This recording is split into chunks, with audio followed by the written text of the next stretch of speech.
Can't is not something that you need to be holding on to. Can't doesn't do anything for me. And it shouldn't do anything for you. What it is that you are seeking in your life and what it is that you are going for in your life cannot be attached to it. It takes more.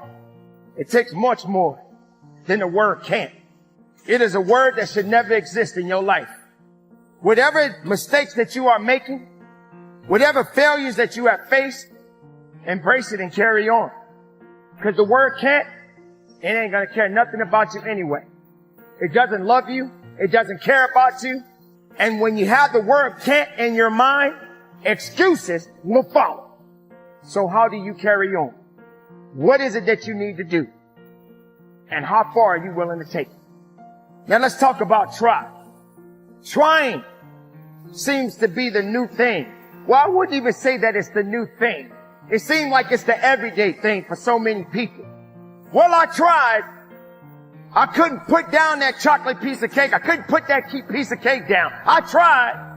I couldn't get up in the morning. I'm not a morning person. I tried to get up, but I couldn't get up. I tried. I tried to be nice, but I couldn't be nice. I tried. Everything you did is try, but you didn't even give yourself the satisfaction in doing. Why not just do it?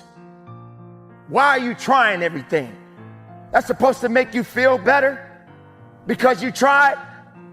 You really think that people want to hear your excuse? You really think that that's what it is that's going to help you to be better because you tried? Stop trying and start doing. Do it regardless of the circumstances, regardless of the rejections, regardless how people look at you. In fact, stop letting people dictate you. Stop looking at people as though they're going to rescue you because everything you're doing, all you're attaching to it is the word try.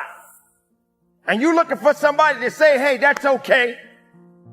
At least you tried. No, stop trying. You don't get a pass. You don't get a pass from trying. What, you afraid you're going to mess up? You're afraid you're going to fall down? You're afraid that it's going to be over because it didn't go the way you wanted it to go? Because it didn't happen the way you wanted it to happen? So can't and try should not have anything to do with your life. So if you've been that person, whether it's today, whether it was yesterday, or even if you're looking into the future, how can you even have a future if can't is a part of it? How can you have a future if all you do is try? I want to have a great future. If the future is promised to me, I am going to have a magnificent future. That's how you should be thinking. That's how you should be doing. Not giving in to can't and try. Because then it becomes a maybe. Then doubt. Then fear. Then everything else follows behind it. And none of these things makes you better. So you have got to step up to the plate and you got to get to work and do business. If you want to change the world, start off by making your bed. If you make your bed every morning, you will have accomplished the first task of the day. It will give you a small sense of pride, and it will encourage you to do another task, and another, and another. And by the end of the day, that one task completed will have turned into many tasks completed. Making your bed will also reinforce the fact that the little things in life matter. If you can't do the little things right, you'll never be able to do the big things right. And if by chance you have a miserable day, you will come home to a bed that is made, that you made. And a made bed gives you encouragement that tomorrow will be better. To pass SEAL training, there are a series of long swims that must be completed. One is the night swim. Before the swim, the instructors joyfully brief the students on all the species of sharks that inhabit the waters off San Clemente. They assure you, however, that no student has ever been eaten by a shark, at least not that they can remember. But you are also taught that if a shark begins to circle your position, stand your ground. Do not swim away. Do not act afraid. And if the shark, hungry for a midnight snack, darts towards you, then summons up all your strength and punch him in the snout, and he will turn and swim away. There are a lot of sharks in the world. If you hope to complete the swim, you will have to deal with them. So if you want to change the world, don't back down from the sharks. Over a few weeks of difficult training, my SEAL class, which started with 150 men, was down to just 42. There were now 6 boat crews of 7 men each. I was in the boat with the tall guys, but the best boat crew we had was made up of the little guys, the Munchkin crew, we called them. No one was over 5'5". The Munchkin boat crew had 1 American Indian, 1 African American, 1 Polish American, 1 Greek American, 1 Italian American, and 2 tough kids from the Midwest.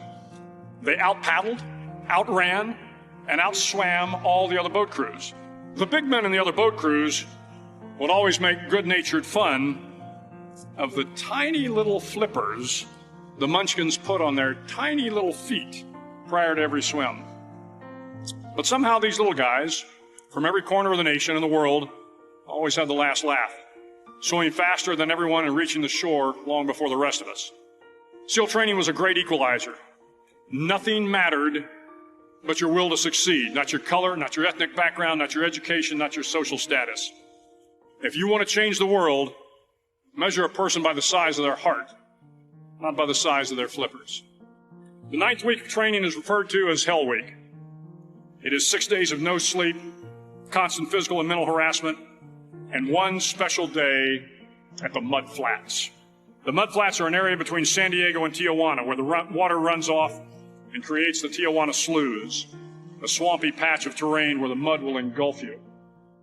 It is on Wednesday of Hell Week that you paddle down to the Mud Flats and spend the next 15 hours trying to survive the freezing cold, the howling wind, and the incessant pressure to quit from the instructors. As the sun began to set that Wednesday evening, my training class, having committed some egregious infraction of the rules, was ordered into the mud. The mud consumed each man till there was nothing visible but our heads. The instructors told us we could leave the mud if only 5 men would quit. Only 5 men, just 5 men, and we could get out of the oppressive cold. Looking around the mud flat, it was apparent that some students were about to give up. It was still over 8 hours till the sun came up. 8 more hours of bone-chilling cold. The chattering teeth and the shivering moans of the trainees were so loud, it was hard to hear anything. And then one voice began to echo through the night. One voice raised in song. The song was terribly out of tune, but sung with great enthusiasm. One voice became 2, and 2 became 3, and before long, everyone in the class was singing. The instructors threatened us with more time in the mud if we kept up the singing, but the singing persisted. And somehow the mud seemed a little warmer, and the wind a little tamer, and the dawn not so far away. I was paying real close attention to all the messages my mama had gave me over the years. I started reading the Bible again and started really understanding that I needed some help here. Took 3 years of homelessness and then a couple other bad decisions. Got it together, probably about my first car when I was 38 years old. First car I ever owned in my name. Bought a car when I was 38. Messed around, got a phone call from the Apollo. Got on TV at 38. Been on TV ever since. And yeah, see, you're gonna make me cry, boy. I don't feel like that. That was one of the great things about it. She was able to see me, you know, because I wanted her to see me, you know, because she had prayed for me so hard. I just wanted her to see her boy turn himself into something. I gave him money, bought him houses, cars. I bought my mama a house, took her to Texas. She didn't even want the house. How I'm gonna go to church down here? She didn't want the house because it was 700 miles from her church. And then my daddy didn't want the house because they don't play numbers in Texas. And I bought the house in the dry county and they ain't got no liquor store. So now my father trying to figure out how I'm supposed to live. I can't play numbers and I can't buy liquor. So I had to sell the house, get my money back, fly him back to Cleveland. So all he said, I said, well, Daddy, what you want me to buy you? A new car? And my daddy always wanted a Cadillac, so I bought my daddy a Cadillac, remodeled my mama's whole house. It was embarrassing. She wanted brand new walnut paneling and brand